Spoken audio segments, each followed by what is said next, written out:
Hey guys, welcome to another video. Today, gumawa kasi si Amy ng kakanin. So, ano ba ngayon?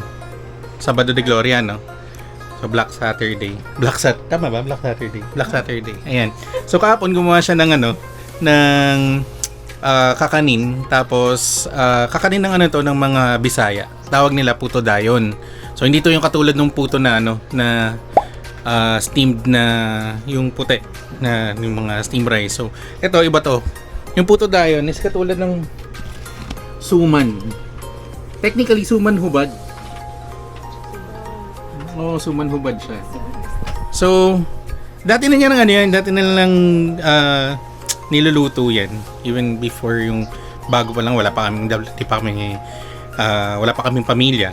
So, una ko natikman yan, sabi ko, para siyang yung suman hubad nga. Tapos, nanghingi ako ng asukal. Usually, sa kanila pala, walang asukal yan. So, as is siyang kinakain, and since ako mahilig ako sa matamis, nakain ko siya na mayroong asukal.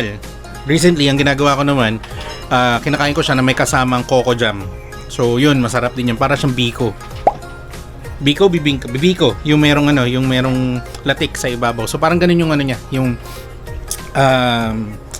effect niya kapag may biko, may coco jam sa ibabaw. So, since ito, para siyang suman, naisip namin, para rin siyang pwedeng sa mango sticky rice.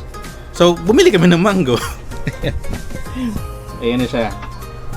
Bumili kami ng mangga. And, of course, ito na siya. So, try nyo na lang. Try nyo rin. Yung puto dayon, hindi ako marunong magluto. So, check nyo na lang online. YouTube nyo na lang. Check nyo na lang. Tapos, try nyo rin to. Ayan. Diba? Solid. So, mangga, of course, ito yung puto dayon. And, ang alam ko nga is merong cream. Coconut cream ang pagkakatanda ko. Pero since wala kaming coconut cream, meron kami dito ito. Ayan, yung 2-in-1 na crema asada. Alaska, no? Baka naman. Ayan. So, usually coconut cream nga siya. Ewan ko, for just to make sure na na creamy. Pero ako gusto ko medyo manamis. So, itong lalagay natin. Ayan. Dito siya. Yo! Let's go! Ayan. Kung gusto nyo damihan, nasa inyo na yan. Ayan. Pero wag lang masyadong marami kasi baka mamaya mawala na yung lasa nung puto dayon tsaka nung mangga. So, check natin. Ayan. So, kuha tayo nitong puto. Ito first time ko lang matatry yung puto na merong creme densada or crema asada. Check muna natin to. Cheers. Sarap. Yung puto dayon, ayun nga, katulad siya ng suman. So, ang lasa niya talaga parang yung kakanin na merong maraming siyang coconut cream. So, marami siyang gata nung niluluto. Tapos, marami rin siyang nilalagay na luya. So, depende sa inyo kung gaano karaming luya. Kasi kapag masyadong marami naman yung luya, maging overpowering naman yung lasa ng luya. So, yun. Check nyo na lang. Kasi ako nga hindi ako marunong magluto niyan. So,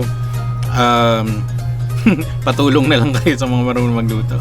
Try naman natin yung ito. So, may puto dayon.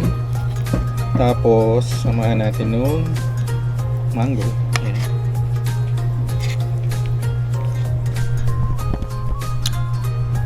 Mango, sticky rice. Hindi authentic. Cheers.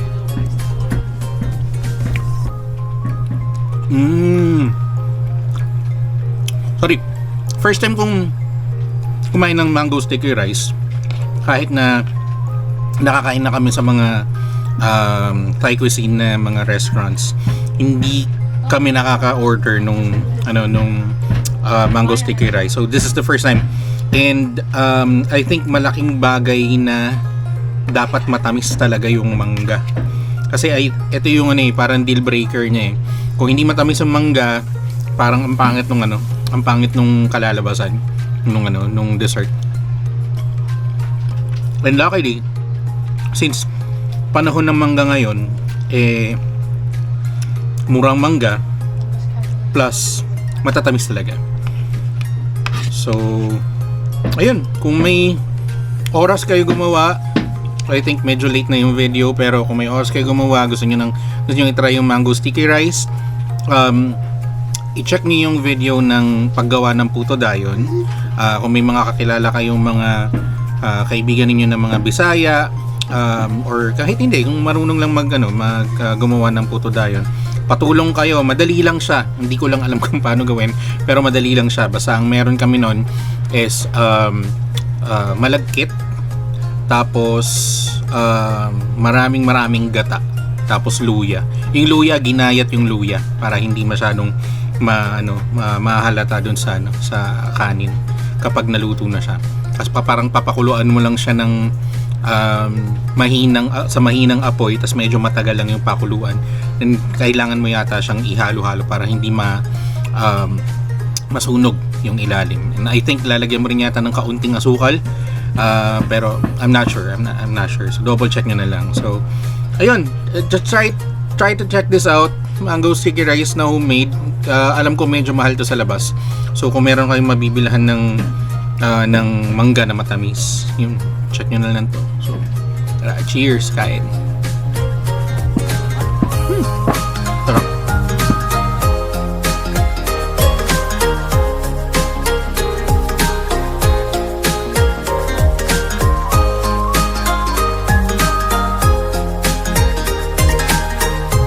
Sarap din pala to kapag meron kang malamig na inumin. Lalong-lalo na ngayon, Diyos ko.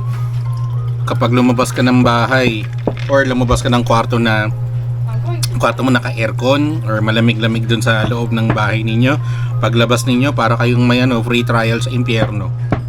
Tara. Sarap. Orange juice. Tapos isang subo ng mango sticky rice. Solvo merienda. Tara, kain. So ayun na nga, busog na naman tayo. Dito definitely hindi tayo egol sa pagkain. Napakasarap ng merienda, napakasarap ng puto dayon. Yun, try nyo, puto dayon. Tapos yung, of course, yung mangga. So napakasarap ng merienda natin ngayon, and sana kayo rin. So salamat sa panonood ng panibagong video. Until to the next one, see you, bye bye.